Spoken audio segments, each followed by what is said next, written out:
tonight's meeting of the Fergus Falls City Council committee of the whole to order, please. Roll call. Yes. Yes. Here. Here. Tony. Here. Hooper is absent. Kramer. Here. And Thompson. Here.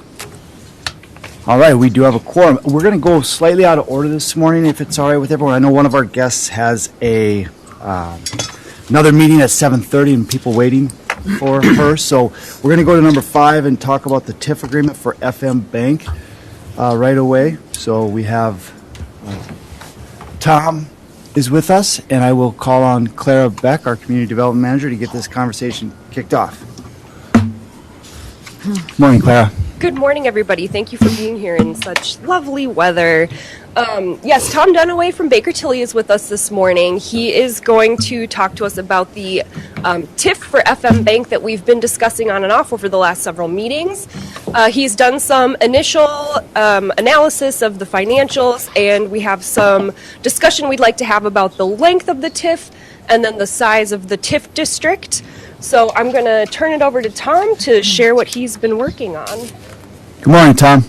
Good morning. Is everybody able to hear me all right? Yes. Perfectly, yes. All right. Good morning, Tom. I'm Baker Tilly. Just wanted to hit on a couple of things today. As Clara mentioned regarding the proposed FM Bank TIF district. So this will be on the Shopko site. The city previously created a TIF district in that area for a potential redevelopment project. I think that was, 3-4 years ago now. But that TIF district was never certified because the project did not move forward. So this proposed redevelopment would be on the same site. It would be a redevelopment TIF district because the existing Shopko building qualifies as structurally substandard. That same finding that was made previously would still be active, be reapproved as part of this process. Structurally substandard means the building, the cost of bringing the existing building into compliance with the current code exceeds 15% of the cost of building a new building of that size now.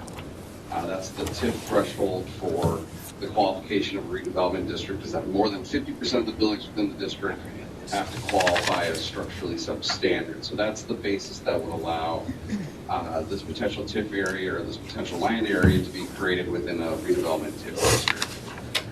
So talking about the district, the developer has submitted a request for assistance associated with reimbursing them for the cost of demolition of the existing Shopko building on the site. So the proposed cost of demolition totals $286,000 and includes, a number of items associated with the demolition of that building. So one of the statutory questions I think in front of you today, as it relates to the creation of the district, is the but-for finding. So whenever you create a TIF district, you want to make the finding that the proposed redevelopment would not happen but for the use of tax increment associated with the project.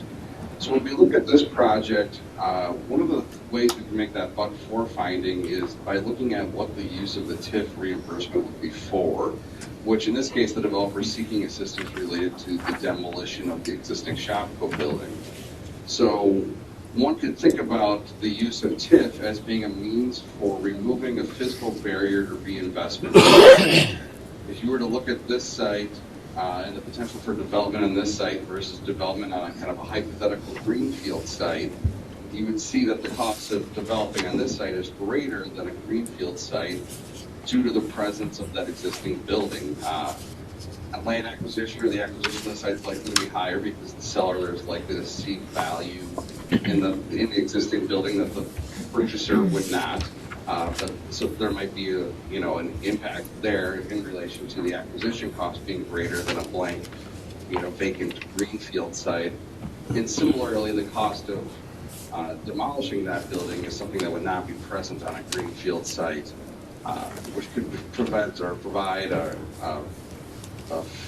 financial and physical barrier to reinvestment on the site. So the thought of using tax increment on the site would really, the idea is really, if you're reimbursing for demolition, is the idea of removing that physical barrier to investment on the site and leveling that playing field between this site and the hypothetical greenfield site, which would not have that that physical barrier to redevelopment. So that's one of the thoughts to consider today or provide comment today is, is that a comfortable and a good comfortable use of TIF for the city council, and is it important to kind of remove that barrier to investment on the site and level that playing field in terms of development of this site versus a hypothetical greenfield site?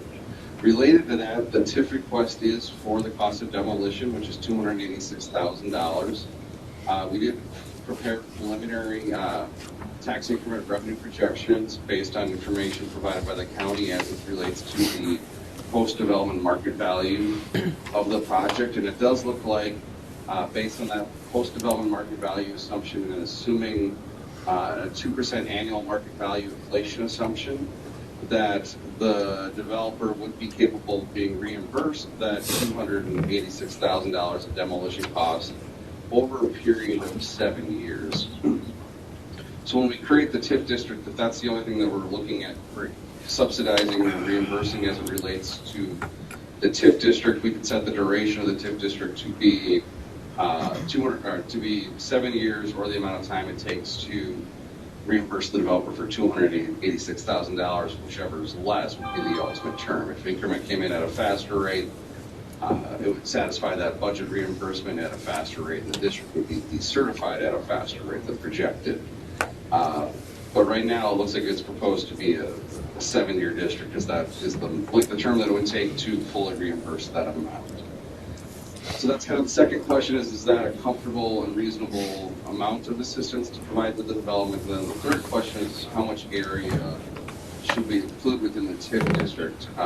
When we draw the boundaries of the TIF district, and when we looked at it previously for this site, we included the Shopko parcels as well as the city parcels that are adjacent to that. I think for purposes of drawing the boundaries of this TIF district, I would suggest including that same area of land within the boundaries of the TIF district. The city-owned property is currently tax exempt, so including it within a TIF district would not impact that. That property would continue to be tax exempt. But it would allow the city the flexibility to assist potential redevelopment on the city-owned site if that were to be sold at a later date by including it in the TIF district. You would have, whenever you create a TIF district, you have 5 years from the creation of the district to enter into any obligations. So if a development came forward on that other site within the next 5 years and it needed assistance, you would have the ability, you would have maintained the ability to assist that other hypothetical project in the future if it were to come in, if you were to include those two parcels within the boundaries of the TIF district now. If you did not include them within the boundaries now, you wouldn't have any ability to assist development or redevelopment on those sites, because there would not be an eligible building, and those sites on their own would not qualify for redevelopment district. But if we included them within the district now, you would maintain that flexibility and that eligibility in the future. It would not impact the budget now. The TIF budget would still be the $286,000 that we're proposing for the demolition of the existing Shopko building.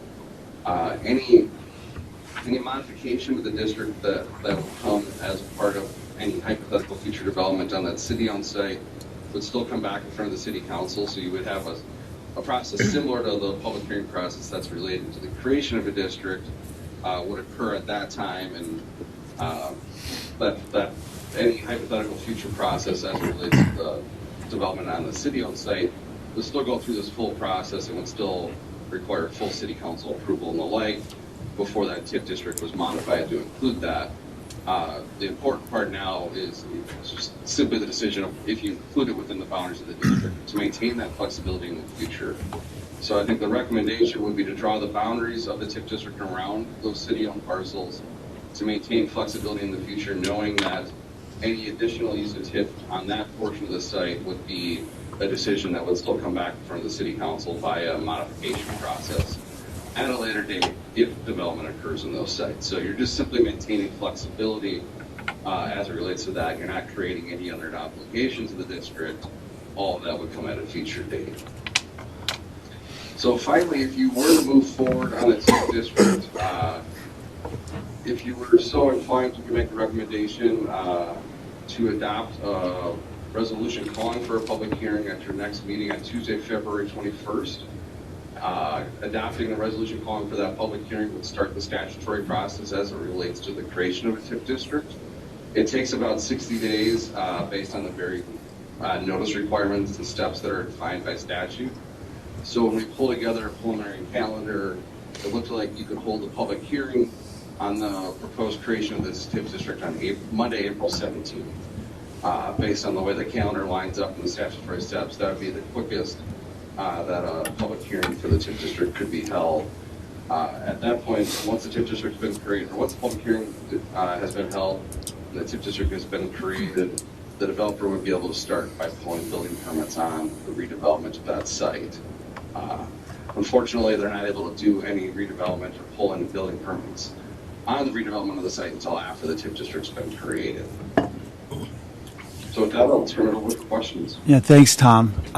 So we're going to be looking at some sort of recommendation to the resolution on Tuesday night, establishing the public hearing. And so this morning, I think you're looking for direction and discussion on those three issues. Is that correct? Yep, the but for, the amount of the TIF, and then the size of the district. All right. And the length. But ultimately, it's a resolution Tuesday night that would establish or set a public hearing, which would start the process. Is that correct? So is there time? So obviously, we're going to have a discussion this morning, but when we set that resolution for the public hearing, is it still flexible there? If there's questions or the council has on the terms of the TIF and the size of the district or any of those things, it's still a discussion up until the point that we have the public hearing. Is that correct? Okay, great.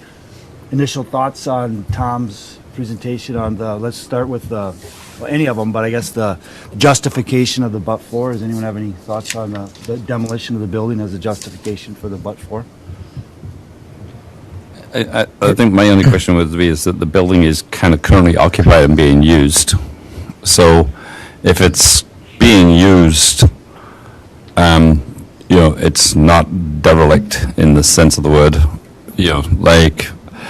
For example, the flour mill is vacant and has been vacant for a long time. The Shopco building is being used, pretty much every day of the week since the owner took over. If I'd like to Yeah, go ahead. comment to that too, if you want to make a comparison too, as far as and the term blighted, and I guess that was somewhat defined, or it was defined about the 15% there. But what I would like to comment is, when I look at the old foam linen building, there was a bank there that actually took down a blighted building and put up a new bank in that location. And, I don't see the Shopco building, like Anthony had mentioned, that's being used. And there's quite a few people using that building. After one of the council meetings, I had to go to work that evening, and it was very busy. The parking lot had numerous cars in it, picking up kids, and they were doing their thing there. So, yeah, I just wanted to make a comment regarding Anthony's statement there, too. Thanks, Al. Anyone else have any questions or comments about the justification of the... Yeah, Bill, please. I would say for the prior TIF district that never got certified, we did have, and Tom Denaway can help me, we had a study done to meet those statutory requirements, an external determination of what statute calls for, of what would make it blighted or whatnot. So we did follow that process before, and that's what I think Tom was referencing that would carry forward to this district and qualify the building according to statute. Is that correct, Tom? Yeah, correct. We would have that study updated to the extent it needs updating at all, if any, as part of this process. But yeah, the idea is that structurally substandard finding would still be in place and carried forward and adopted as part of the creation of this district again. And yeah, as mentioned, the standard is structurally substandard, so it has to do with the cost of bringing the building into code compliance. It's not necessarily the fact that the building's blighted or derelict, but there would be a substantial cost of bringing into code compliance that would be in place for a new building of that type if it were to be constructed now. Okay. Were any improvements done on that building since then? Laura, thank you. Good question. Yes, they did do some improvements in there in order to have the uses that they have currently. I think some walls were put up, I believe some electrical work, but I don't believe that it's enough work that it would remove that blight finding. So maybe a good thing for us to do would be to update that study. Yeah. That study should be updated. Thank Yeah, I think we would need to have that study confirmed, just to ensure that nothing that occurred in the interim was sufficient or significant enough to have changed that finding. I don't believe it would have been, but we would just want to confirm that.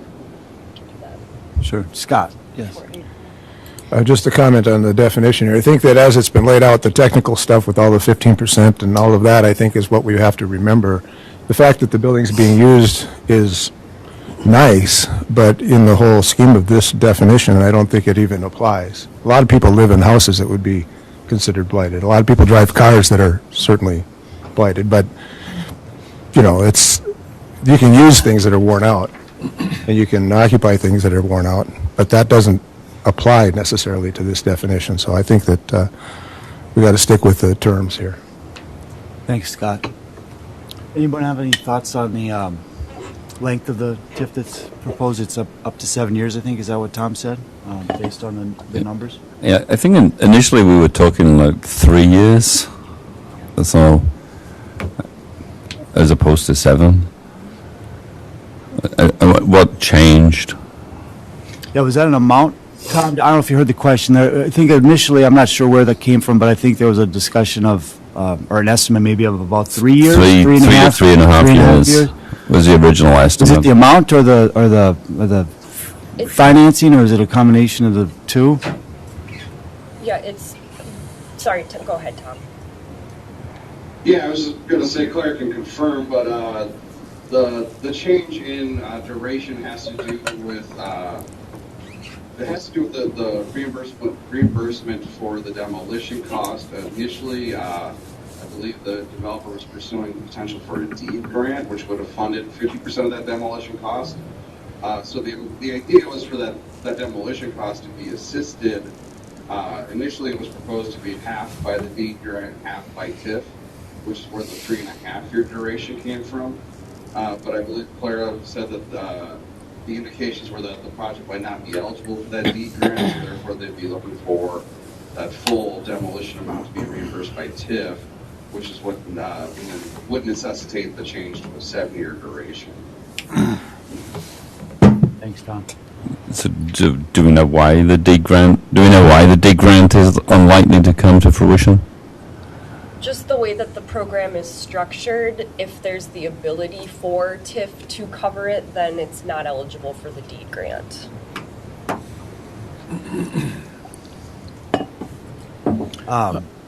Anyone have any thoughts on the inclusion of the city-owned lots in any proposed TIF that would come before a public hearing? I mean, we're not obligated. No. So, I mean, it's nice to have it there, but if something, promising comes along, but we're not obligated. So it'd be nice just to get it in there now and then make the decision later on whether or not we want to apply it to whatever gets developed down there. Sure. I think as long as we're doing it, we should include the whole works. I mean, it only makes sense. If something comes along, somebody wants to build in there, they need TIF, we have it available. So just to clarify the process, so you mentioned public hearing at the soonest to meet would be Monday, April 17th, correct? So what the direction now, the action now would be to bring a resolution and further discussion to the city council on Tuesday night to continue the process moving forward and continue to ask any questions or make any modifications up until the point that the public hearing is held. Is that the... You need a motion to do Bit- that? I would offer that motion. Thank you, Jim. I just had one We'll get a second first, thanks. Second, Scott. Yeah, go ahead, Al. question. Is this basically, I know that we're kind of talking about the inner workings of the TIF here, but is this specifically to FM Bank, Are we going to hear from Scott here this morning, or, that's what I'd like to do, is speak to Scott at some point in time in relation to this. Sure, yeah, this TIF project is specific to the project that FM Bank is for. Okay. I guess if I could we have Scott come forward? I just want to ask some questions if we can do that. Yeah, I guess it's up to Scott if you'd like to come forward tonight, or if you would like to join us on Tuesday evening. Scott, welcome.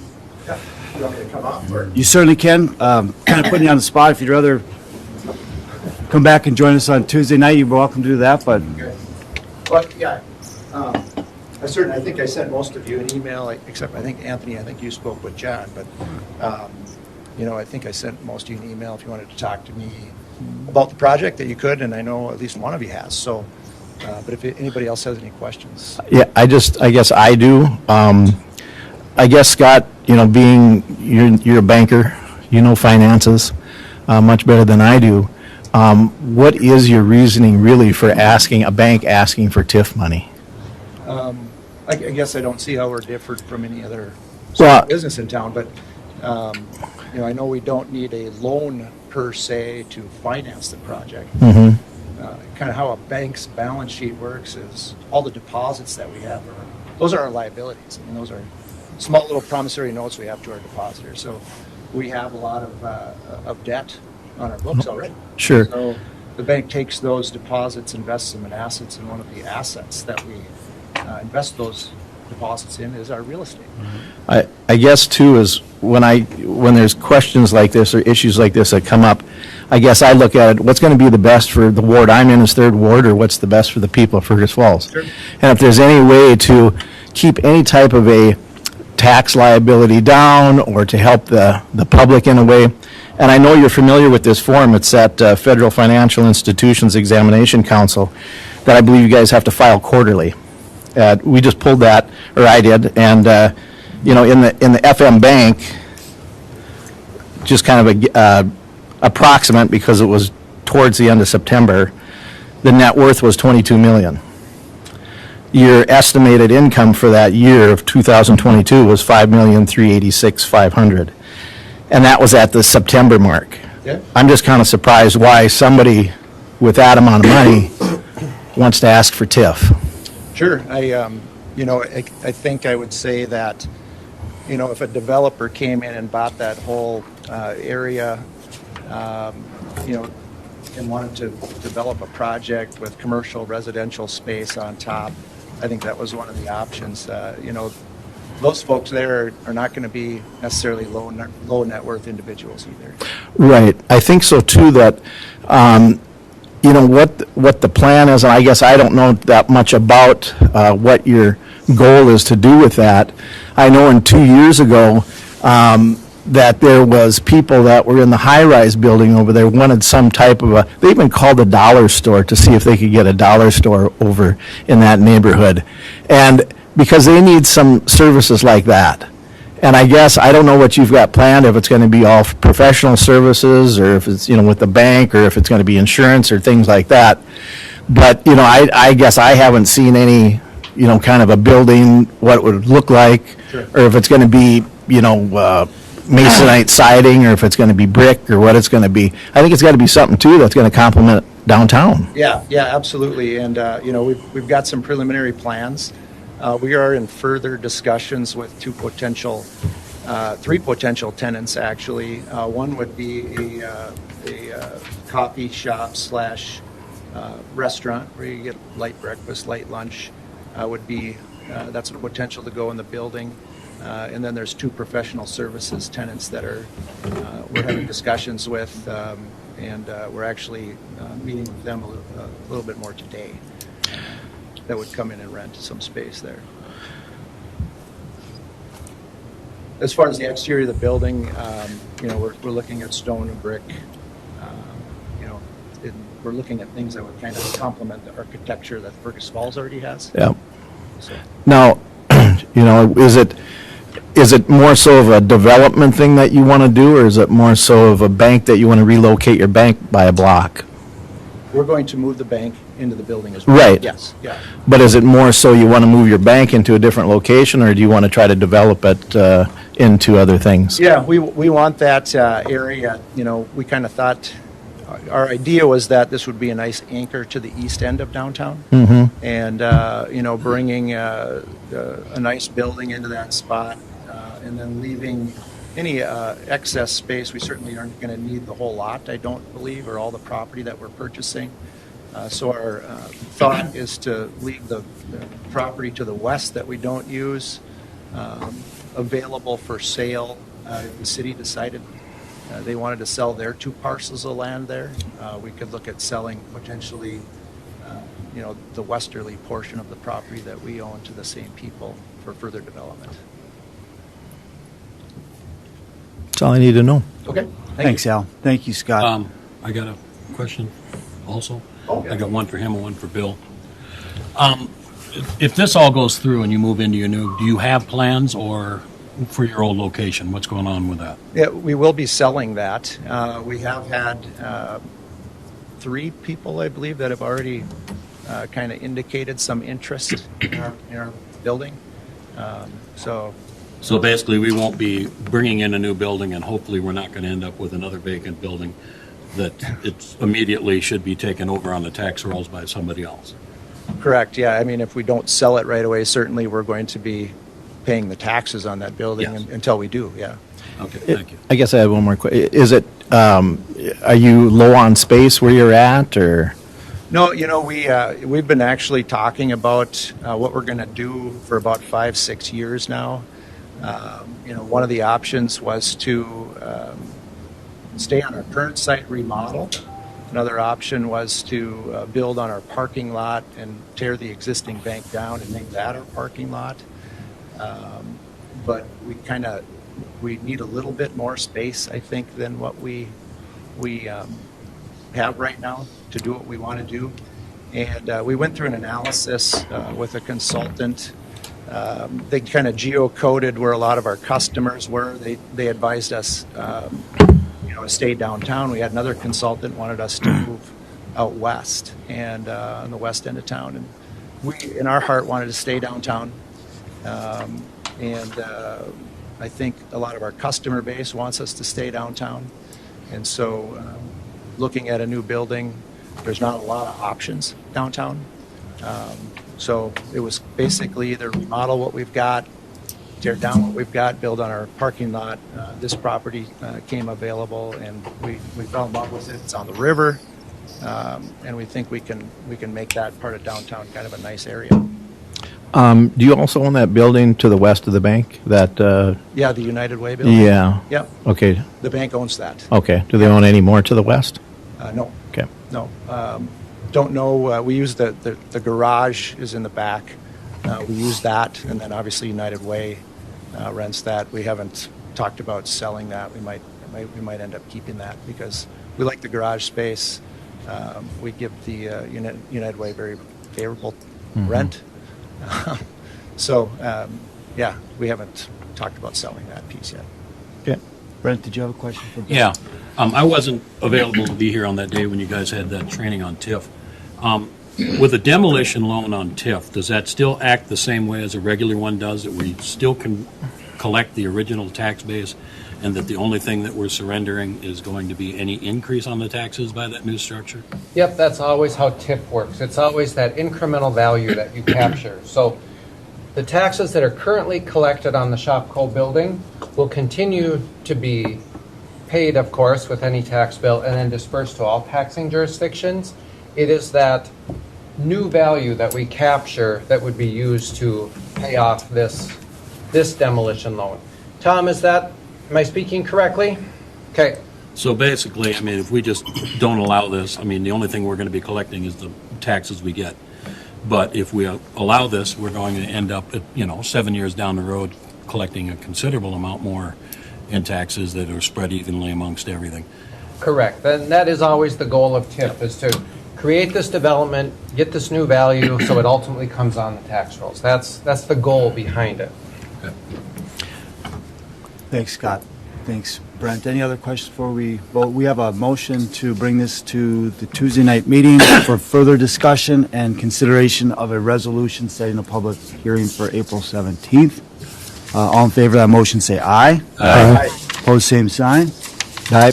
That motion carries. Thank you, everybody. Thank you, Scott.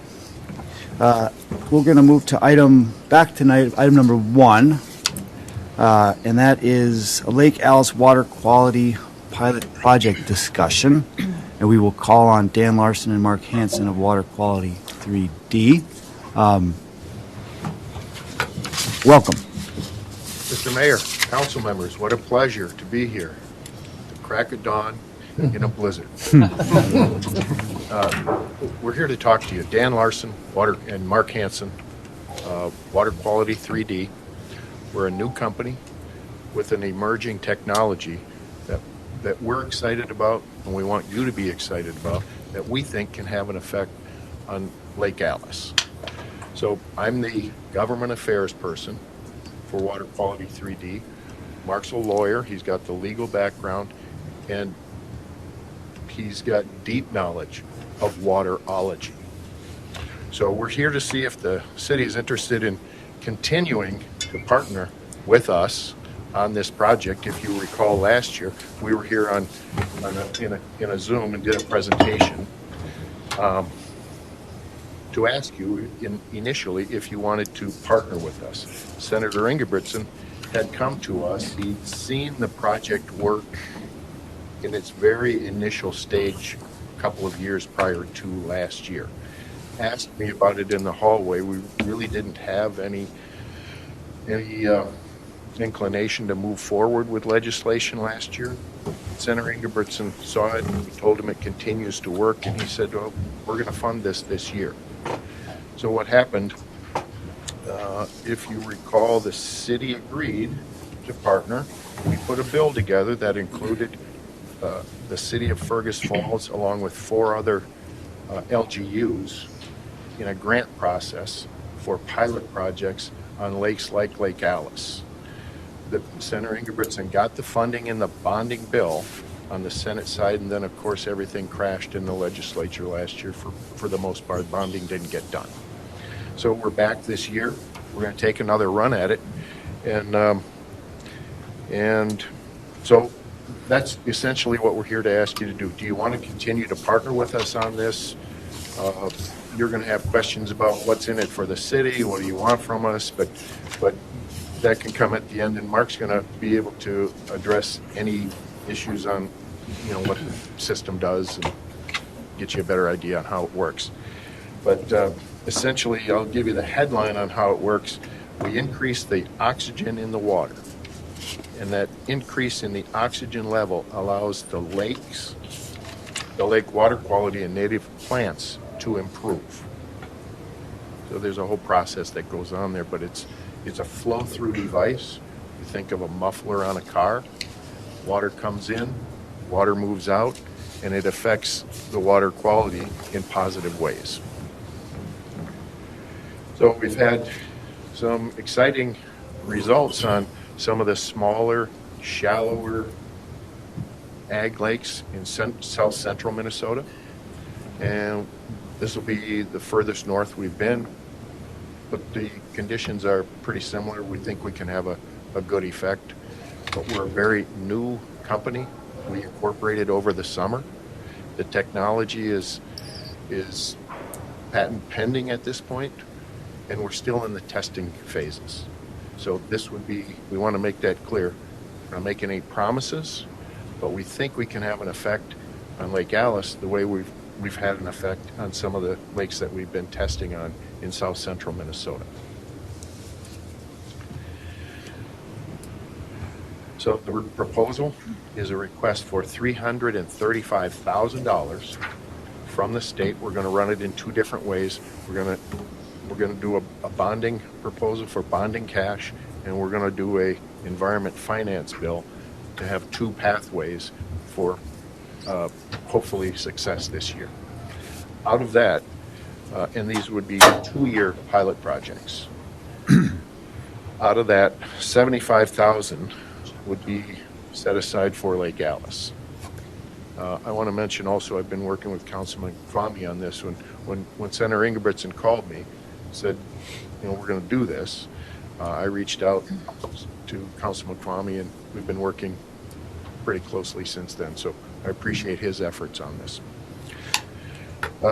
Of that 75,000, we will be allowing money for training, maintenance, and infrastructure. So Scott asked, well, how do you set it in the lake? There's no infrastructure. Normally we'll put it on a dock and it attaches. It's a box. We'll have a. Okay, that's what it looks like when it goes in. You attach it to a dock, and it's pretty unobtrusive. But what we need. Let me finish what we've got. What the money would pay for. Training, maintenance, electricity, and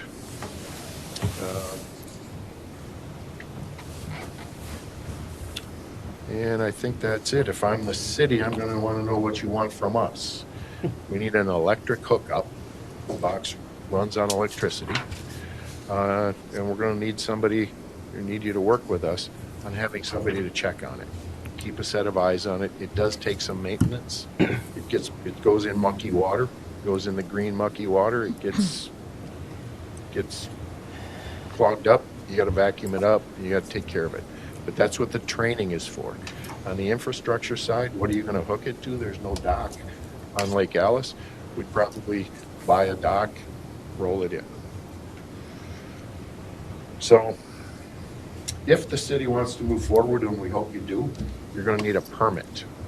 And we like to be in operational at ice out.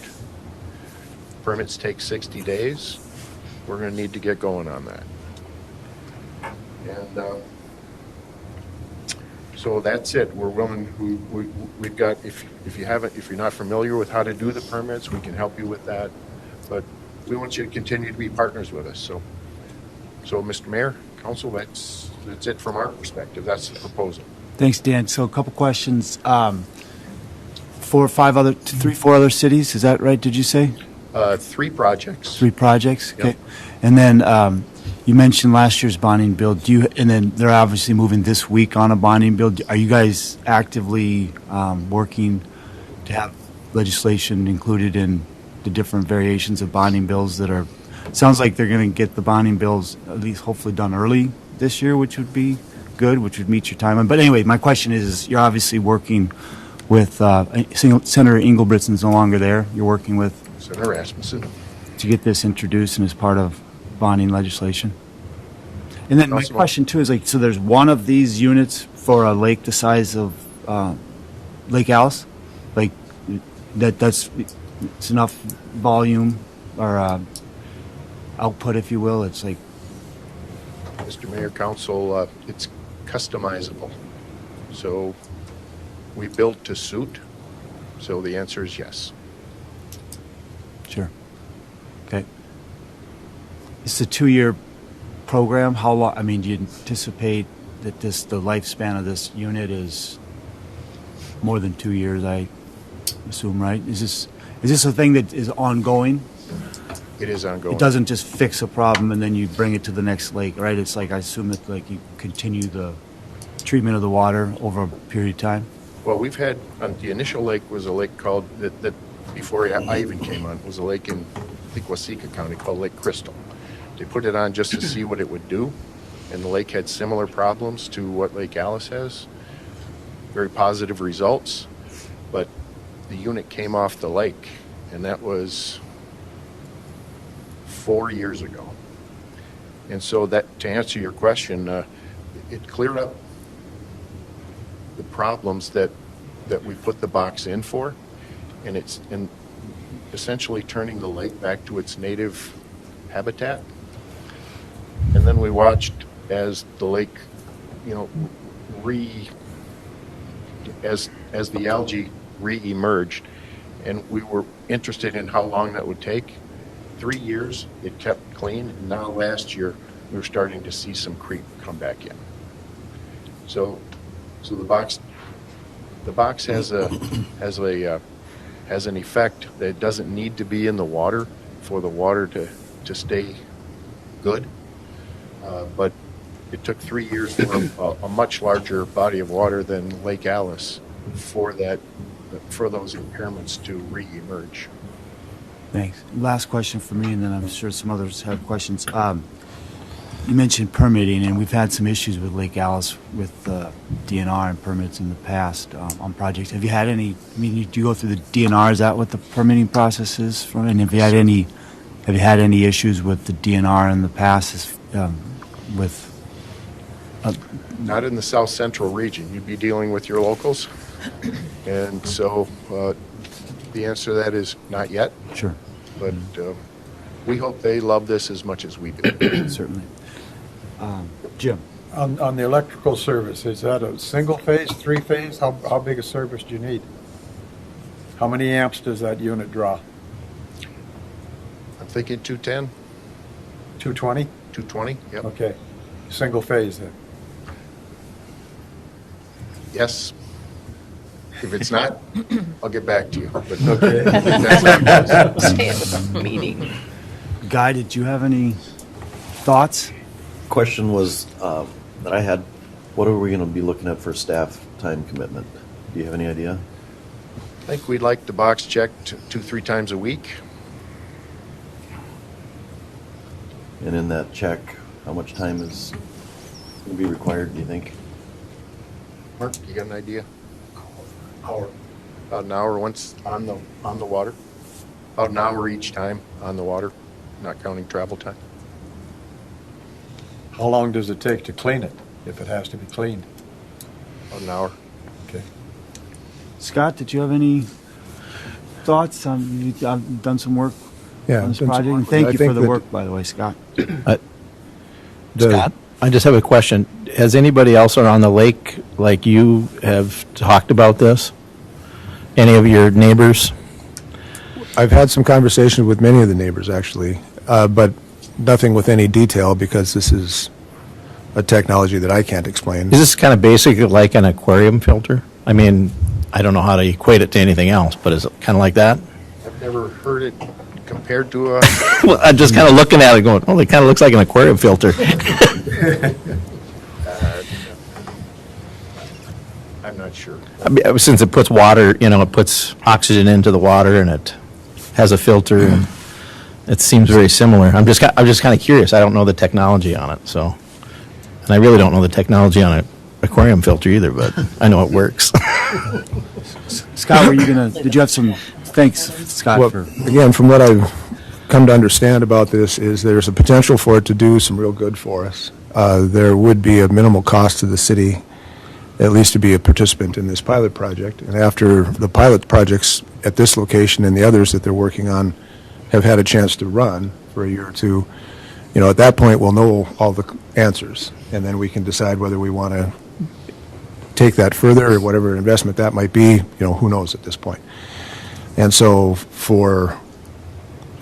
at this moment, I think the step is, do we want to go into the permitting process and get the ball rolling so that we can be ready when the ice goes out to put this thing in place. And to that end, I'd like to offer the resolution to do that. Motion to bring it to the council on Tuesday night. I'll second that, and then I got a question. Second, yeah. Go ahead, Ian. Does it matter about the depth of water?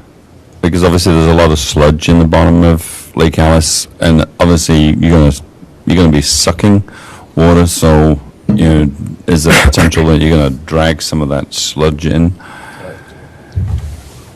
Please. Mayor, Council. I mean, obviously a normal aeration kind of unit floats on the top, and you pick water up and spray it, and obviously aerate it that way.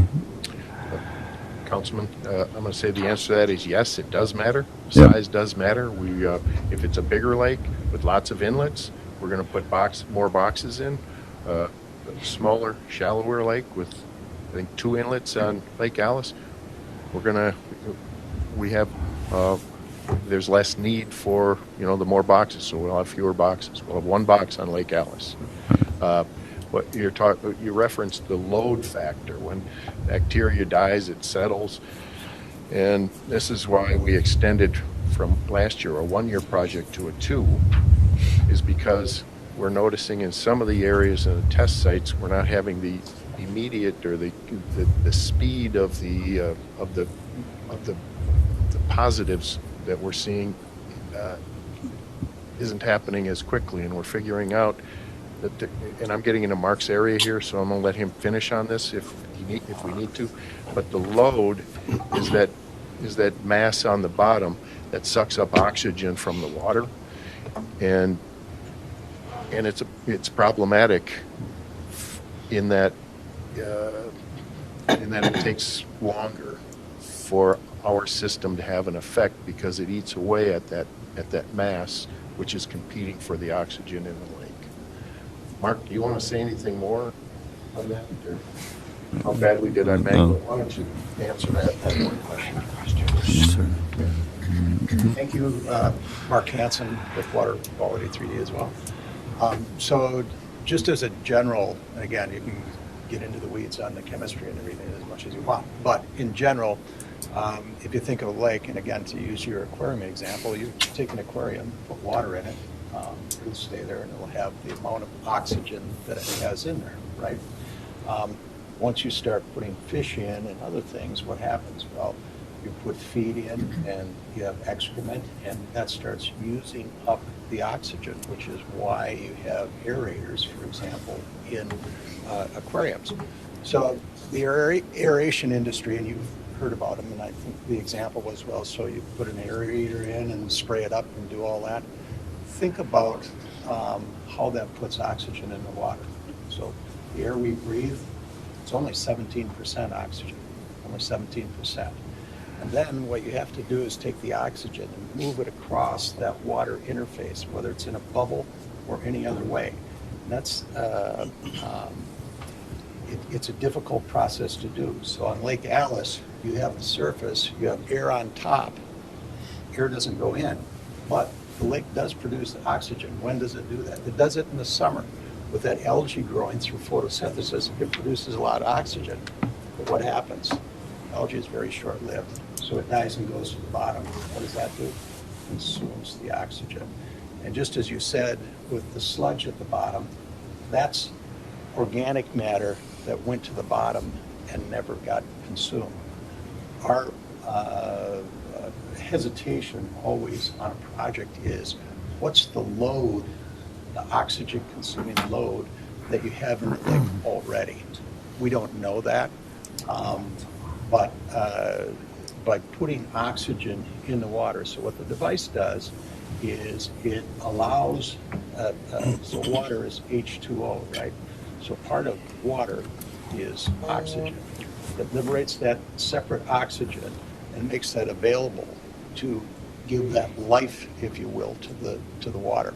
And so that's why the summer aeration is important. So if algae is growing and dying, and you're adding oxygen to allow that load to be taken up, overall, you're increasing the health and the benefits of the lake. And what we've seen is that you can get to a point where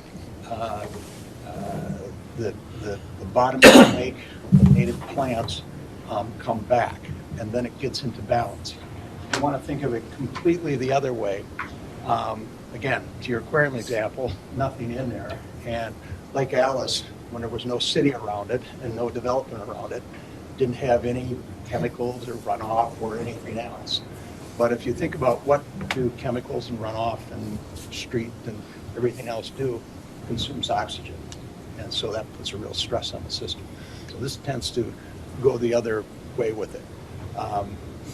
We never say that you should, stop protecting waters like that, but the device assists in putting oxygen back in to change things around. Thanks, Mark. I got. Yeah, Scott? When we do that, is it going to increase the vegetation? Not the algae, but the vegetation itself? Because we drained this thing how many years ago, and we had reeds around it, and neighbors complained like crazy. And so I'm just worried if we do this, is that going to happen again? It may have, you say reeds? Well, the reeds around the edge. We drained it, and what else did we do inside? We did some stuff to it, I think.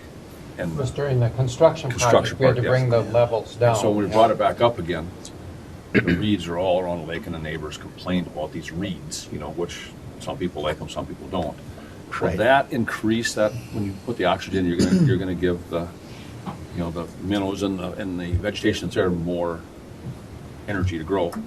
Is that gonna increase this problem? I don't wanna call it a problem, but is it gonna increase the growth? Right. So typically, a lake has two types of quote-unquote weeds, bad weeds and good weeds. Right. So there's the weeds in a good fishing lake that you like. Why? Because they provide protection for the minnows and the plant life and everything else. We've seen an increase in that. We've seen a decrease in what are called the nuisance weeds that people don't like. Right. We have not seen where the kind of the choking weeds and the nuisance weeds. We haven't seen that side. That was my question. So yes, you will typically get more growth. Again, what do you have? You have clear water, so lake goes down, and you have a bottom, and depending what's on that bottom, you'll have the potential to grow plants rather than weeds. I'll use plants for that. Thank you. Now, we've learned that weeds are in the beauty of the beholder. What weeds are good and what weeds are bad. Bill? Question would be, so what is the cost to the city? I understand you're looking at money in the bonding bill, right? What would be the net cost to the city that we would be expected to fund? We believe that'll be fully funded through the appropriation. Okay, so no matching funds from the city, no, the dock, the electricity, all that, even the staff time would be covered through the bonding bill? Is that what the request is? So the time that we talked about of going and making sure that the filters aren't clogged or whatever, yes, that would be part of what would be in the bonding bill. Okay. Guy, did you have a question? Yeah, will it stay in the one location, or will it have to be moved to different locations in the lake? And then, so would we need multiple electrical? It would stay in one location. So, again, what we would want assistance from the city is where to locate that and have the electrical access to get the box there. Thank you, Mark. Thank you, Dan. So we do have a motion to bring this to the council on Tuesday night. If anyone has any further questions? Otherwise, all in favor of that motion, say aye. Aye. Opposed, same sign. That motion carries. Thank you both for being here this morning. Thank you. What a pleasure. Thank you. Next item on the agenda, we will call on our friend Rolando to give us an update on Visit Fergus Falls. Good morning, Rolando. Good morning, everybody.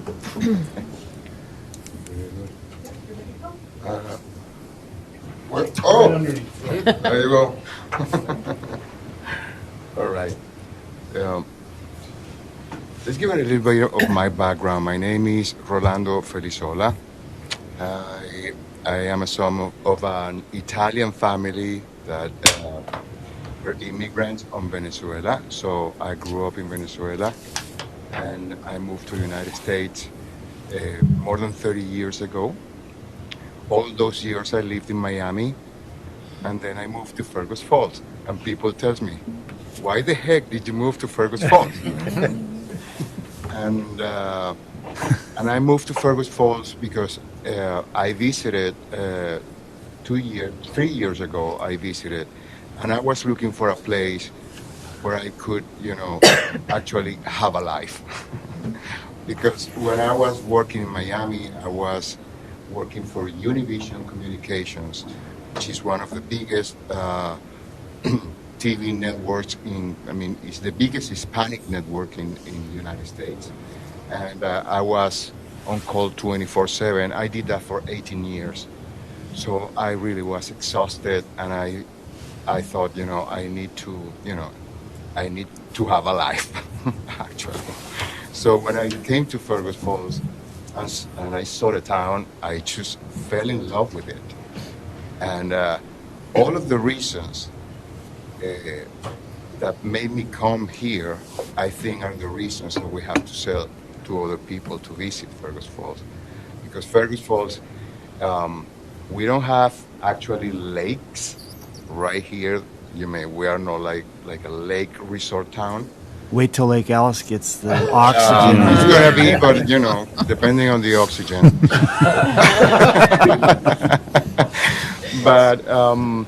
But we are a town that we have so much stuff around to explore. We are 20 minutes away to stunning state parks, and this is a town with the most infrastructure for a people visiting to have a nice day. Exploring central Minnesota. So I did I did several brainstormings with people around town. You see all those logos of ANC, Discovery, Animal Planet. Those are places where I used to work too as an announcer. I was the announcer for all those channels. So, promotions and marketing is something that I've been around, exposed for a long time. I'm a photographer. You have seen my photograph in the new visitor's guide. I started promoting actually Fergus Falls even before having this position, with my photography and with a YouTube channel that I started. So when I saw the position, I thought, okay, well, let's go for it. So, sorry about that. I have it right here. So, Visit Fergus Falls has been the brand has been around for a long time. So, the board and the people around thought it was a time, to do a refresh of the branding, because usually a refresh of the branding, keeps draw the eyes to something new, especially if you haven't seen it around. So what set Fergus Falls apart of other towns around is options. We have more options in entertainment, in hotels, in shopping, foods and drinks, sports facilities, even healthcare facilities. We have the biggest one around. Event facilities. So this is what Fergus Falls had the advantage over all the other towns around. We have the infrastructure to have a tourist to come here and have a very, comfy stay and explore around just driving around 20 minutes. So Fergus Falls can be the hub for people exploring West Central Minnesota with great accommodation options, just 20 minutes drive to 2 stunning state parks, close to amazing scenic drives, plenty of options of shopping, great variety of choices to eat, art galleries, theater, and fine entertainment. In other words, we can power on your vacations. So we were looking for a logo, and I did brainstorming with people that is really involved in town, including the mayor.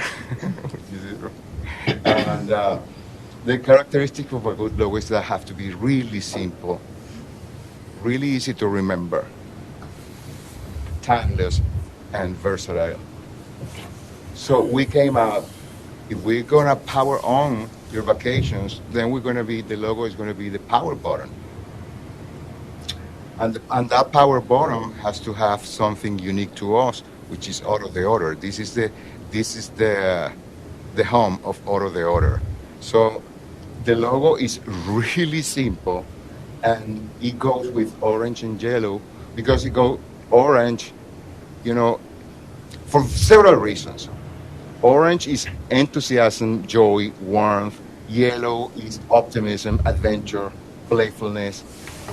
So, and the other reason would be that everybody around, when they advertise the towns, they use, because they are lake resorts, they use colors like blue and green. And when you have a magazine or a publication with a bunch of advertising with the same colors, the one who is going to stand out to your eyes is the one that is different. It's the one that has the other color different. Your eyes are going to go there just because it will be like that. So This is the logo. It has all the variations of the colors that we're going to use. We have to use it. We have to have a white version, a black version. We have to have, the background that we are using is the maroon, because the colors of Fergus Falls historically has been maroon and gold. So that fits perfectly with the colors of other institutions here in Fergus Falls. And this is the example of some print advertising that we can do, how that's gonna look. We're gonna use like really nice photography for print advertising. And this is an example of how that will look like in, a merchandise. And the slogan that is power on your vacations, your adventure, your comfort, your appetite, is like a versatile slogan that it's going to work depending on what we are promoting in town. So, and how that's going to work on a video, it's going to work like this.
Heavily in video, because video is the number one consuming. I want to go there. Huh? I want to go there. Right? Well, that's the idea. Video is the number one consuming product right now in the United States. Everybody's consuming video in their phones all day long. So I think it's a good thing that we're gonna invest a little bit in promoting video in YouTube, in cable TV, and in platforms TV like Hulu, all those little platforms that are streaming services. We're gonna start promoting our town. So thank you. Oh no, but wait, there's more. All right, Fergus Fall 150th anniversary tiles were created by Blaise Boussef of Boussef to complement the community's sesquicentennial celebration. Limited to 150 sets, these hand-carved tiles feature iconic symbols of Fergus Falls over the years. The tile images were selected by the community and feature the Kilbride, Oro de Order, the geese crossing the street, Oriltail River, and Visit Fergus Falls was pleased to partner with the city during the year-long celebration, and we purchased this set for the city in honor of your 50th anniversary, and we're going to write it to you. This is the set.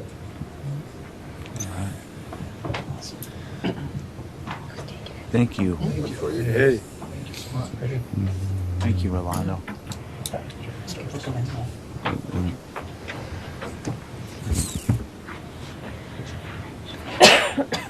Thank you, Rolando, and thank you to your board for that. Thank you for your energy, and thank you for presenting this morning to us. Thank you guys. Thank you. All right, we have two more items we'll try to move through as quickly as we can this morning. Call on our city engineer, Brian Navarro, to talk to us about city project 9148. Good morning, Brian. Yes, thank you, Your Honor, and good morning, members. Some time, I'll try to move through this quick as I can. To begin with, we're talking about city project number 9148. This is the Day Lagoon Park Improvement Project. Since voters approved this local option sales tax to fund this project for the Aquatic Center in Day Lagoon, I procured a professional services proposal from Bolt Mink Engineering for these improvements. We worked with them, Len and Public Works, now to identify the scope. I have a list of the scope right here. Just want to point out on the scope in general, looking to enhancements to the campground sites with electrical, water, and some other amenities. Also looking at a sanitation building with toilet facilities and showers, and I also want to note there we're also going to look to integrate that as a storm shelter as well. That's not covered under this. Looking for a dump station.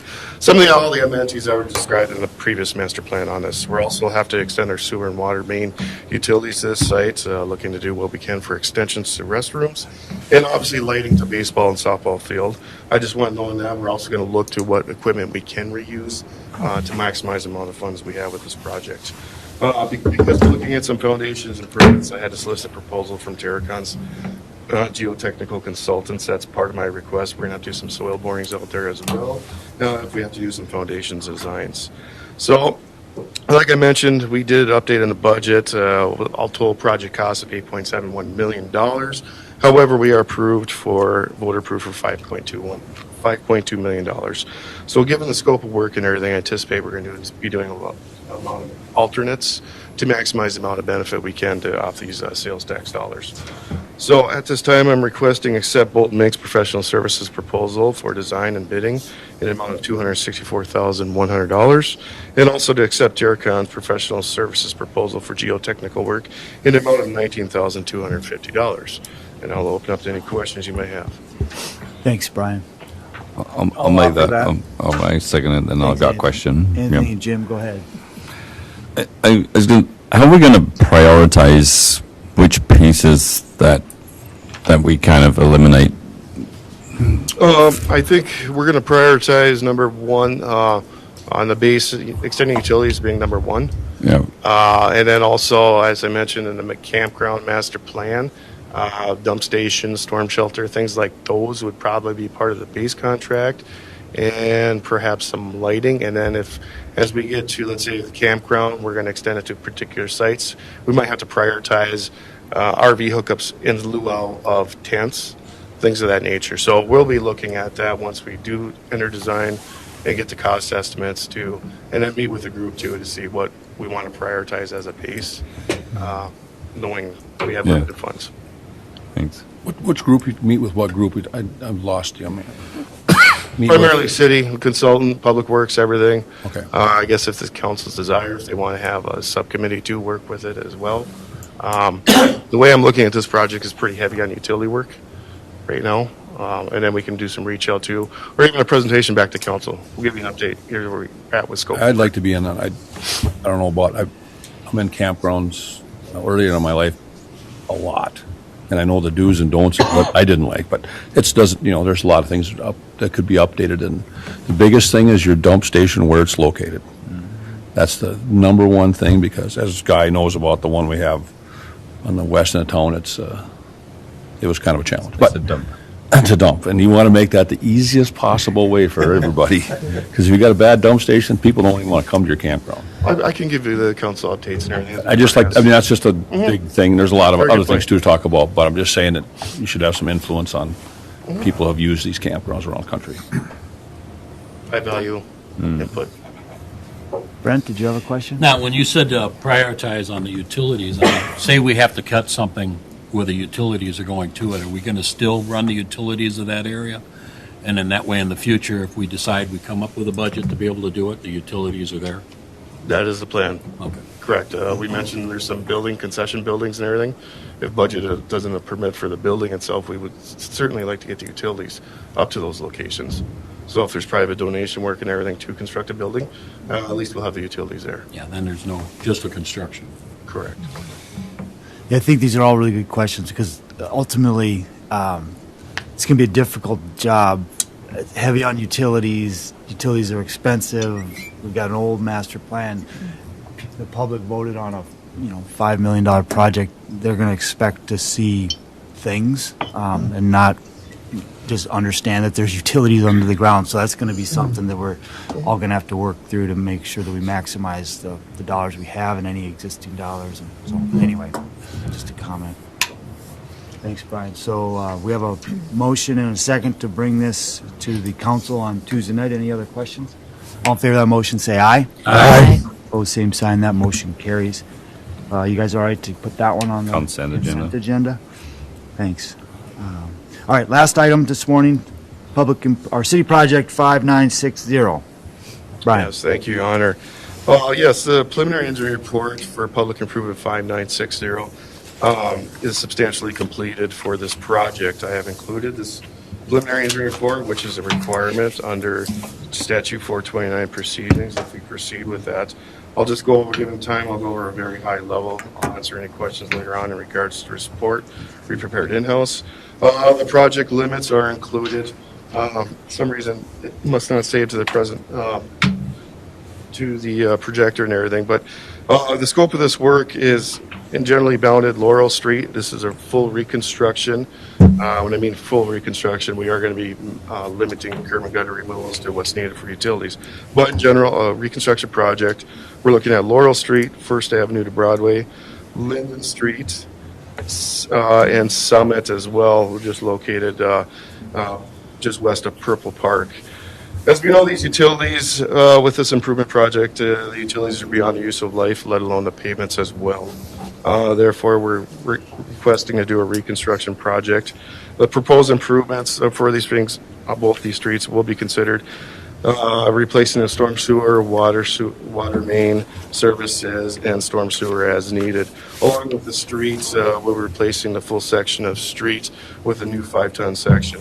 This is very similar to what we've been doing in the past 4 or 5 years on some of our reconstruction projects. As I mentioned, we're looking to do a portion of the street to the benefiting properties as a share. I've had outlined of what our policy is for a 5-ton, less than 2,000 vehicle per day policy in residential streets. That basically equates to assessing a 12-foot portion of the street to the abutting property. The remaining, on both sides, the remaining center 9 feet would be absorbed by the city. As we go down, of this project, we're anticipating there's a total footage of about 4,400 feet, but a total accessible footage of 32 feet. Based on that, when you look at all of our costs and everything going through that we prepared thus far, we're estimating estimated per lineal foot of accessible footage of $84.28. If you go farther down the report, with this cost per lineal foot, we're estimating, for example, a 50-foot residential lot of about $4,200, 75-foot frontage lot about $6,300. As we go down, we're estimating a total project cost of about $2.3 million. I've had the breakout. We're looking to use special assessment streets. That will be a PIR bond assessed to the benefiting properties. We have a city share of about $500,000. We'll be using the storm sewer fund, sanitaries fund, and water main fund accordingly to fund this entire project. I would like to note with this that we're looking to do an assessment. We have done a special benefit appraisal report that was done with Patch and Messner evaluation counselors. These are who we've retained on previous reconstruction projects. Per their special appraisal benefit report, they believe our proposed assessed rate is very conducive to and reasonable in consideration with this, our roles, and acceptable with this project. So what I'm requesting now is 2 steps. I'm requesting to accept the preliminary engineering report for this project, 5960. And I'm also requesting to set the preliminary improvement hearing date for March 6, 2023. The hearing will take place in these councils beginning at 5:30. Just want to know legal publication along with individual notices to benefiting properties will be sent to all associated parties. So at this time, I'll open up to any questions you might have. Thanks, Brian. We can move this to the council with a motion. I'll make that motion. Thank I'll you. second it. Thank you, For Scott. Al, because it's his district, or it's his ward. Well, we can't second it without his approval. Yes. So, thank you, Scott. Any questions for Brian? All in favor of moving this to the council, say aye. Aye. Opposed, same sign. That motion carries. I think that could be on the consent agenda as well. And with that, unless there's anything else to come before the council, we'll be adjourned until Tuesday night.